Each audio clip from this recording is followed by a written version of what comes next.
Hello, everybody. Good morning. Now we have a special guest, Mr. Naresh Kumar. Please come on the stage, Mr. Naresh Kumar. But before I introduce him, I just want to ask you, the audience, how many people arrived here in Hamburg by plane? What do you think? Guess. No idea? 8,000? 80%. This means 20,000. Yeah, looks good. You see, that are a lot. But this guy here is coming by bicycle. He was riding from India to Hamburg, nearly 9,000 kilometers by bike. There's an applause, I think. Unbelievable. Please welcome with me Mr. Naresh Kumar with his lecture, An Intercontinental Tandem Bike Journey, 8,700 kilometers from India to Hamburg.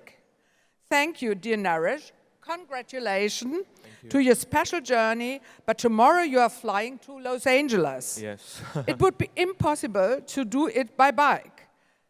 Have a safe journey. Thanks a lot for coming to us. Thank you, Cornelia. Thank you so much for having me here. Really appreciate it. I love you. Thank you. It's such an interesting program. Thank you. Good morning, everyone. Today is not a new day for me. When I was coming from the hotel, everyone was complaining how much it rains, and everyone was scrambling to find an umbrella. You won't believe, this is my 12th country to get here from India to Germany. And every single country that I went to, I got rained on every day. There were some countries that were telling me, leave, we'll buy you a ticket. You need to leave our country right now. We can't take all this rain anymore. But that's been that journey. But challenge, I always say challenge cannot be a real challenge unless there's a possibility of failure. So this project, Freedom Seat. What is freedom? What does freedom mean to us? Now, we are here with amazing projects providing great service to people, especially the previous presentation about putting smiles on those babies' face. Such a moving presentation. We all think, food, clothes, and shelter. Those are the three main things, most basic needs for any human. But if you think about it, there's one more, even more basic thing that every human needs. Without that, we are not a human, and that is freedom. Freedom is the highest form of living. For example, to show the importance of freedom, when you commit a crime, it could be shoplifting or killing someone, whatever that is, the punishment that court gives you is putting you in prison. In prison, of course, you get food, clothes, and shelter, right? But what is the one thing that they take away from you? That's your freedom, because without that, you are not a human at all.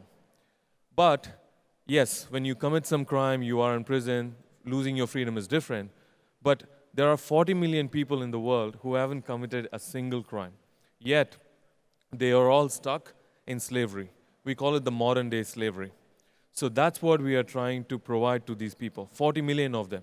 So through this project, Freedom Seat, I just went on an adventure. I just want to show you a small video about what my presentation and my adventure is all about.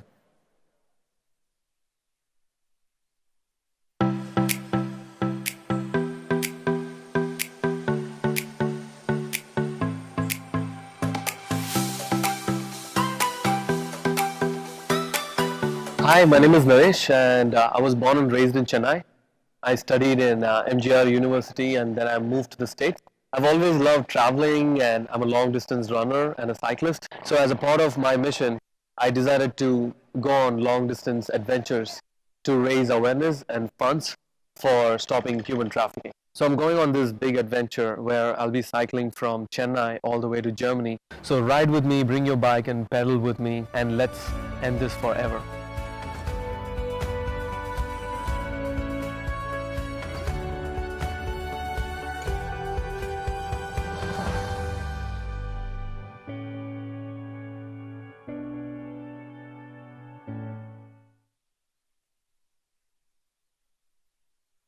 So, thank you.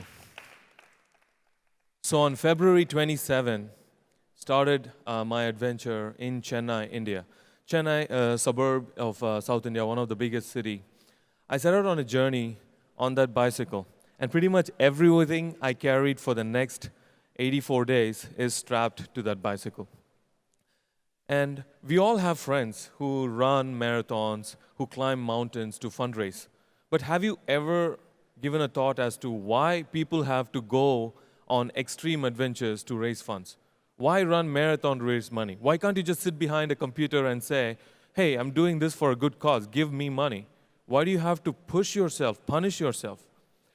So for the rest of the world, they want to see how much of sincerity you have towards this project. So when you sign up for that marathon, you are putting yourself on the line. You are dedicated, you are waking up in the middle of nowhere and then training and pushing your limits to run. And when people are seeing you doing that extreme adventure for a cause, you're not doing that for money or fame or any kind of big sponsorship, but you are just doing that for a cause. And when people see that, they are like, this is amazing, and I want to help in any way possible. And their way of applauding is by giving money for your cause. So yes, I'm a long-distance runner. My longest distance was, I ran across the length of New Zealand, 3,100 kilometers. Not just running, but I ran in these, in winter, in sandals. And what gave me this opportunity was, when I did that, it's not about just people asking you, what are you doing? But the main question, why?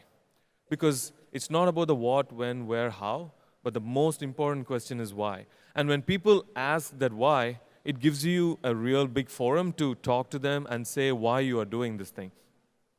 So after running across the length of New Zealand, I really wanted people to push their limits with me. Not just me cycling and me running, but how can people also go on an adventure with me? So talking about human trafficking, we talk about so many other causes, but 40 million people in slavery. This is more numbers than back in those transatlantic days when the slavery was going on. And of that, I live in New Zealand, which is a small country of 5 million people. But it's astonishing, there are 4.5 million women and children who are the most vulnerable of a community who are exploited, mostly sexually, and most of them are like children. So it's like a staggering number we are talking about. In the 21st century, we are talking about modern-day slavery and how many people are exploited. And it's not just a one-country problem. It's a problem all over the world. And what we do, it's not just about rescuing the people when you see the Hollywood movies like Liam Neeson's Taken, it's not like you go, bring, and escape. So there's a lot of process involved that we have to work legally with the police team and the lawyers team. So it's a 360-degree approach that I work with all the organizations, which is prevention. We go and encourage and talk to these vulnerable community. When someone comes with promises and hopes and dreams, don't send your children away. Just talk, ask the right questions, and before you send them to work or whatever. So awareness is prevention. Then we have prosecution, where we have amazing groups of law-abiding officers and cops and lawyers who make sure these bad guys go behind bars. So that's prosecution. So prevention, prosecution, and then comes the most important part, rescue and rehabilitation. It's a dangerous work. I have a lot of friends who have put themselves in harm's way. Some of them never came home. Some of them left their high-paying jobs as a detective in a big country. Instead, they took up this job to go and do this job and never came back home, all just to rescue that one girl from that brothel. So rescue and rehabilitation, and the biggest next project is the empowerment. So we don't want just to catch, give them fish. As long as our hands are up here and their hands are there, they're living in this constant worry. What if this hand goes off? What am I going to do after that? So instead of just constantly giving them, we empower them by teaching them a skill. All we are doing is restoring their dignity so that they can walk with their head held high in a community and society that exploited and enslaved them all their life. So with that concept, I went on this thing called freedomseat. And over my years of fundraising, what I learned was, it is easy to open people's wallet, but to open people's heart is the toughest job. And nothing makes it more easy to open people's heart than pushing your limits physically. So when I went on the tandem bike on a freedom seat, I wanted people to join me. I told them, I don't want your money. I don't want anything. I just need your time And on this bike, or going on a 9,000-kilometer journey, I'm very tired. I could use some fresh legs, even if it's for a kilometer or 2 kilometers. And when you make that really humble request, all you're asking them is to, hey, you want to go on a cycle ride with me? Honestly, when I started this ride, I thought people are going to call the cops on me. They're like, here's the guy trying to ask me to go on a ride. What do you want me to do? But what happened was just phenomenal. How many people joined me and rode with me? I did a similar adventure in New Zealand. My humble goal was $20,000, which I was going to use to rescue a lot of underage girls who are forced into the sex industry in Thailand. So $20,000 was my goal. But you won't believe, after 30 days of cycling 3,500 kilometers, we raised $60,000. 140 people cycled with me. The youngest was 3 years old, and the oldest was 74 years old. And that's when I really knew that this is going to work. Because everyone wants to do some kind of an expedition, but they don't have the time, the energy, or the planning, or the bicycle. But when you offer them a seat like this, all I say is, it's an empty seat, take a seat, let's go. So I came to Chennai, and I started this big journey. So the Rotary Club of Guindy, which I'm a part of, after finishing my trip in New Zealand, they put this crazy idea. It's like Inception, you know. Once the idea gets into your head, you can't get it out. They said, we have a conference in Hamburg next year. Would you be willing to go there? I'm like, of course. No, not just flying there. We are going to bicycle the whole way from India to Germany. And I didn't even hesitate. I'm like, yeah, let's do this thing. And the challenge, like I said, didn't come like, a very easy trip. Almost like an 8,646 kilometers, close to 9,000 kilometers. And one day it's like blue skies and butterflies. And I was crossing a big pass in Turkey, and I was stuck in -6 degrees of snow blowing on my face. And there were days like that in Turkey and Iran where you see beautiful mountains and stunning scenery. When people see that, they're like, wow, this is an amazing, beautiful adventure. But the blood, sweat, and tears that I shed on that road, I think, I can't just put in words the suffering that I had to go through to come this far. And the one question that people always ask is, how do you sleep? Where do you sleep? I call it my billion-star hotel. I sleep under the stars. So I have my tent, sleeping bag, everything strapped to the front.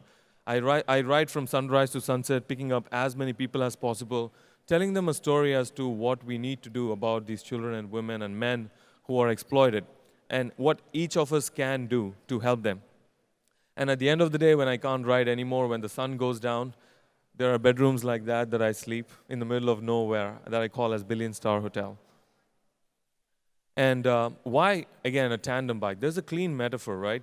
So like I opened my presentation saying it's about freedom. Let's say we are raising money for water. And if I have to show you the importance of what it is to not have water, I can maybe not give you water half a day. So you'll be thirsty and you'll be like, wow, this is how it feels to not have water. But freedom, how do you show that to people? You don't want to lock them up in a room and say, see, experience what it feels like. But I wanted to give them in a very fun and adventurous way. So anyone here who has ridden a tandem bike in the crowd? Yeah, Cornelia. Anyone else? Yeah, you. So for those of you who have not ridden, when you sit on the back of the seat, you cannot steer. You're just sitting there. You cannot go where you want to go. Also, there are no brakes. So you cannot stop when you want to stop. And in this case, it's a stranger like me coming and asking you, can you come on a ride with me? So this is a perfect metaphor to what happens in a human trafficking condition when the perpetrator goes to this village and shows this world of dreams and hope for these people. And they just blindly trust and go with him. And what happens? They lose complete control over their life. They can't go where they want to go. They can't say no to whatever is happening to them. And at the end of the day, they are in for a ride with no light at the end of the tunnel. So there are a lot of passengers that I pick up when they sit on the bicycle. They get petrified. They are scared. And I could feel it because they try to control sitting in the back. And I can understand. When you see a truck coming or when you see a big pothole, they want to control it. And some of them scream. So after a kilometer or two, when I stop and when they have to go back, I just tell them, see, you lost your freedom in the most fun and adventurous way. And it feels like that. And also you can walk away from here. But just imagine for a second that child who's trapped behind those doors, that women and men who are working to death in a bonded labor slavery because maybe the dad borrowed some money and didn't give back, and the bad guy comes and takes the whole family with him. So many cases like that. So that gives a perfect metaphor of what it is to not have freedom, and that's one of the reasons why this is called Freedom Seat. And like I said, a challenge can be a real challenge unless there's a possibility of failure. That's definitely one of my toughest days. Just moments before that rain, it pretty much snowed. It rained for almost like 6-7 hours. Extremely hypothermic. Even with all the winter gears that I was wearing, it was completely useless. And my bag was completely wet and absolutely no hope for anything. But what broke me was a flat during those conditions. I was climbing this big hill, 14% grade, Crazy. braving all the snow conditions. So cold. It just comes and goes. It was just blue sky for a second, and now this. Like full-on winter conditions here.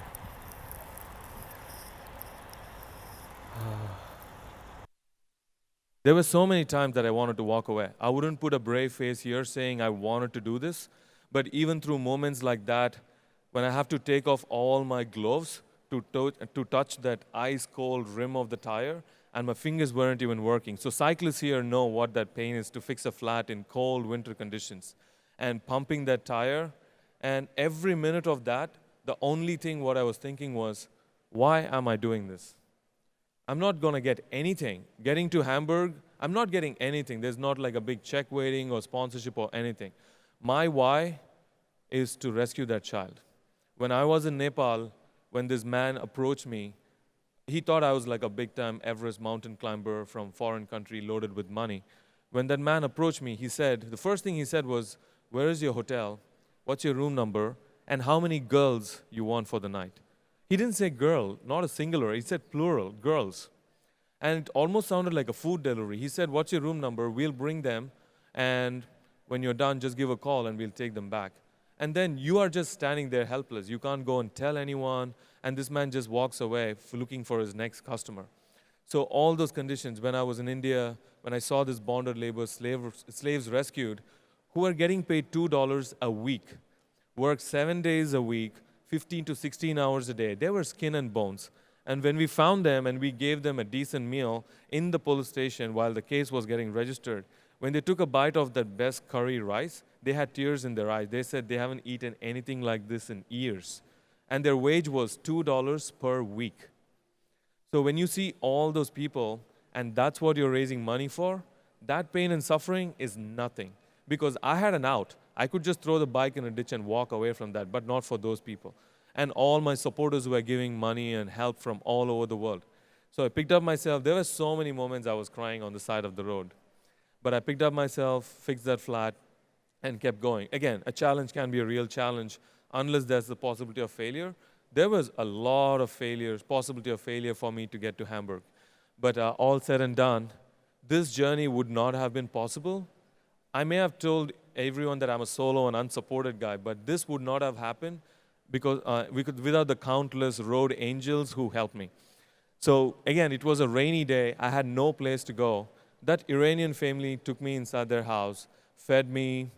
They gave me a bed to sleep. And the next day, that guy rode like 50 kilometers with me. And so many people who opened up their house for the stranger who just showed up out of nowhere. And mind you, I'm not like a presentable cyclist looking like a Tour de France athlete. Most of the days, I'm 3 to 4 days past my last shower. Skinny and just show up in all my vulnerability and weakness. And it just blows my mind away. This trip, what is the biggest learning for me is it completely restored my faith in humanity. When I was in Thailand, Cambodia, Bangkok, and India, I saw too much evil, what a human can do to another human, and I was really losing my faith in humanity.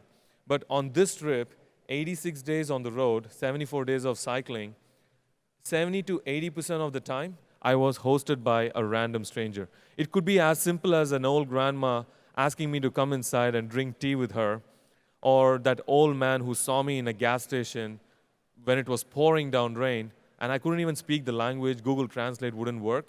We didn't even exchange their names. All he said was, he came, looked at me, he said, follow me. I followed him 3 kilometers through some really muddy hills. My tire was completely covered like cake of mud. I couldn't even push it. I had no choice. Where else can I go? I went there, even in the tiny, tiny, small room that he had in the middle of nowhere. He was a farmer. He made space for me. He threw all the blankets on my bed, made sure that I had a comfortable sleep. In the morning, he had this big breakfast for me, and he cycled with me the next day. And honestly, till this day, I don't even know his name, but I'm speaking here in Hamburg about him. So 86 days of like beautiful stories from all these people from all over the world. And this is a beautiful story. That's Faith, my 179th passenger. So I wanted to finish in Hamburg, and it was Hamburg on the Move bike tour. So I was in the train getting to the start line when Faith walks in, and we greeted each other, and she was like, "Hey, how are you?" I'm like, "Yeah, I'm doing good." And she was like, "I'm really worried because I registered for this bike ride, but I came late that I didn't have time to rent a bicycle, so I don't even know. I'm going to the start line without a bike." And well, I said, "Problem solved. There's an empty seat. You're riding with me. You are number 179. And she didn't get it. She's like, "What do you mean I'm 179? I'm cycling all the way from India to Germany, and you're going to be the 179th passenger to help me get to Hamburg. Would you be willing to do it?" First, she laughed uncontrollably. She was like, "What kind of adventure I got into here?" But throughout the way, we shared so many stories, and the group leader came, and when we finished at the town hall, he went and told the MC, and the MC who was hosting the show was my 180th passenger. So with 180 passengers, after 86 days of being on the road, 74 days of cycling, covered about 8,700 kilometers, 62,000 meters of climbing, about eight times Mount Everest, the total elevation. And that was my whole map. And no, I didn't swim across the ocean. Pakistan, unfortunate, I didn't get a visa, so I had to fly one flight to Oman. And that's pretty much all the black dots that you see is my billion-star hotels along the way. And yeah, 8,700 kilometers, 12 countries, 2 continents, 180 amazing advocates who are out there fighting for this cause, all for that one purpose, to end slavery now. So striving towards the world where no one is enslaved, is possible. And we proved it. As Rotary, polio was such a big problem, and what we did is amazing. That's because we all got together, and it was end polio now, and polio is gone. So I really appeal to all of you, my humble request, before you eat, or before you wear something, or before you see someone offering any kind of service, just have this small thought process in your head. Where did this come from? The hands that made my food, did it get fed? The clothes that I'm wearing, it may say Pakistan, Bangladesh, made in India, but was it made in a sustainable way? Did the hands that made this get the right wage? And also, if we all collectively get together, ending slavery now is also possible. So I want all your help to join hands with me in this fight. And if we all think, we can definitely end slavery now. Thank you so much.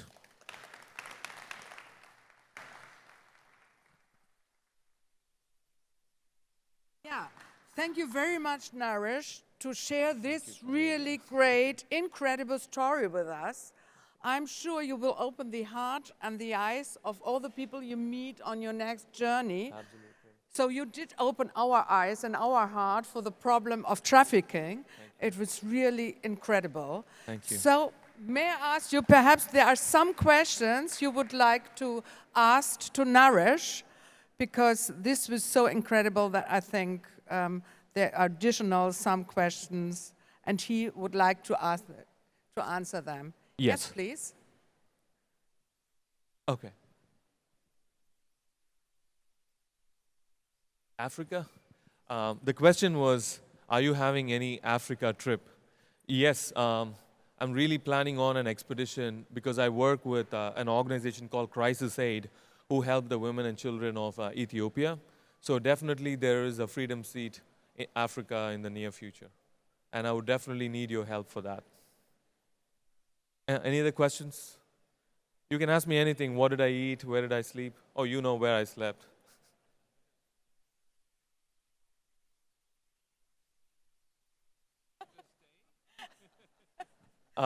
Great question.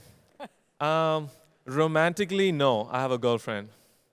Um, the toughest part of this challenge was to say goodbye to these people. It might seem very philosophical for you, but when you spend so much time with a family who don't even know who you are, they take you in, feed you, give you a bed to sleep, and they become a part of your expedition.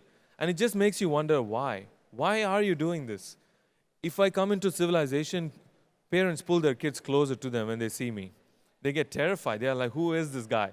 But you trusted me. I was just sitting on outside a grocery store next to a bin eating my food, and you invited me home. And all those faces that I showed you, that's just like 3 or 4. I have so many pictures.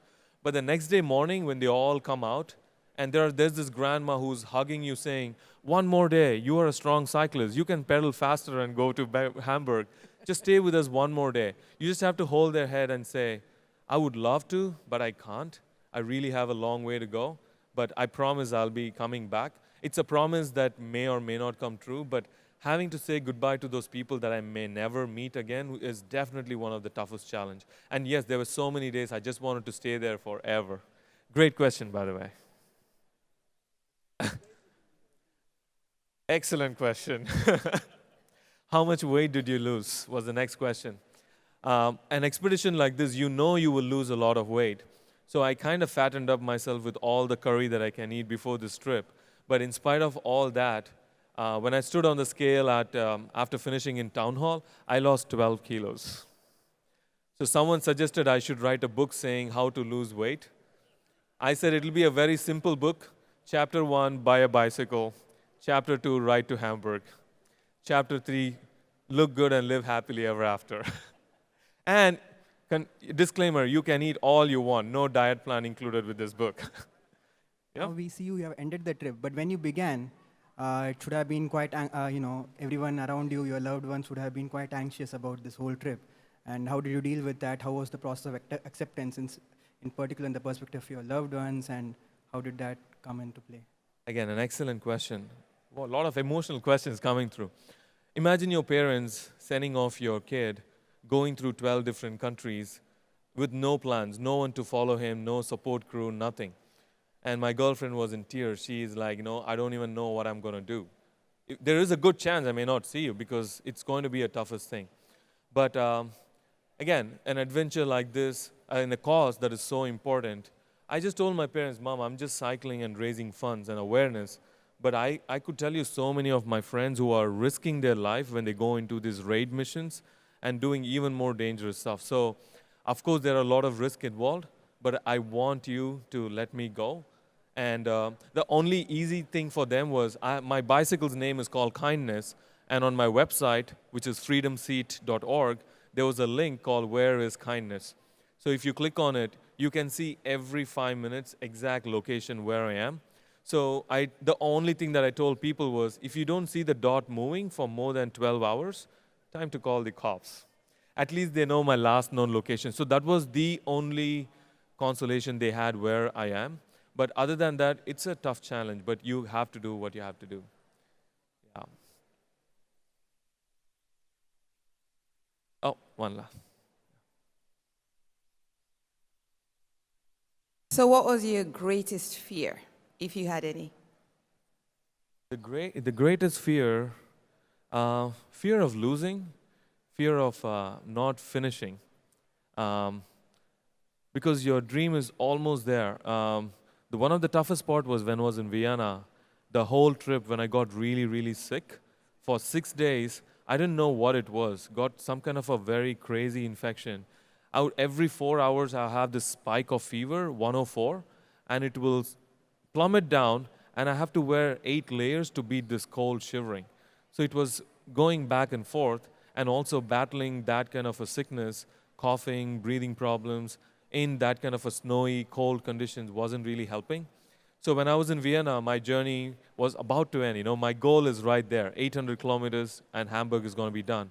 But then when I was sick in my bed thinking, is it going to be possible? Am I going to go home as a loser? Am I not going to finish this trip? So that fear was one of the biggest things that made me get up every day and keep going. Some of my friends who came to do some shots, they were terrified. They said, we need to stop. We need to put you in a car and take you to a doctor. But that fear was like more like a motivating factor to keep me going. So yeah, fear of losing was my biggest challenge on this whole trip. When the bicycle, one question that I expected from cyclists here was how many flats you had. I had 34 flats. I didn't even know what happened. I was riding around here with some people, and magically I have 35 now. So 34 flats, a broken derailleur. So anytime there is a setback, a fear sets in, thinking, am I going to go home as a loser, giving a million excuses as to why I couldn't do it, but also the motivation to go home and say, we did it. Not I did it, but me and that 180 people and all of you, we did it. The funds that we raised is going to help in rescuing, in rehabilitating 30 people that we rescued from bonded labor slavery. So, any last question? So, my website is freedomseat.org. I'm here till the afternoon, booth 4540. So, if you want to know more about it, any more details, and I'll be fixing my tires soon. If you want to go for a ride, we can go for a ride. You could be number 181, 182. But I really need all your support. And a futuristic plan was, since next year's convention is going to be in Hawaii, someone already put this in my head, why not circumnavigate the world? Should come back to Hamburg next year, maybe from town hall, start the journey and ride across North America. And maybe next convention, I may see you in Hawaii after cycling across North America. You know, hey, gotta dream big, because if we all get together, nothing is impossible. Thank you so much. Thank you. Thanks a lot, Naresh, for sharing these really incredible adventures with us. So we say bye-bye, and tell us what's your next goal, your next aim. After this, definitely some rest for a month. And I'm heading to America to finish some work. After this, my next adventure is going to be in Kyrgyzstan, 1,800 kilometers with 26,000 meters of climbing. Yeah, I don't know. Something is wrong. My parents blame each other for dropping me on my head when I was a kid.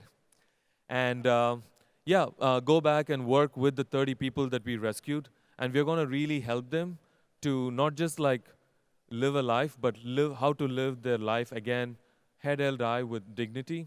So we're going to closely work with these 30 people who were rescued from the bonded labor slavery in India. So that's the next mission, and some rest. Thank you. Thanks, everyone. Thank you so much. It's a rainy day, but thanks so much for being here. Really appreciate it. Thank you. Thank you so much. Thank you. It was great. Absolutely.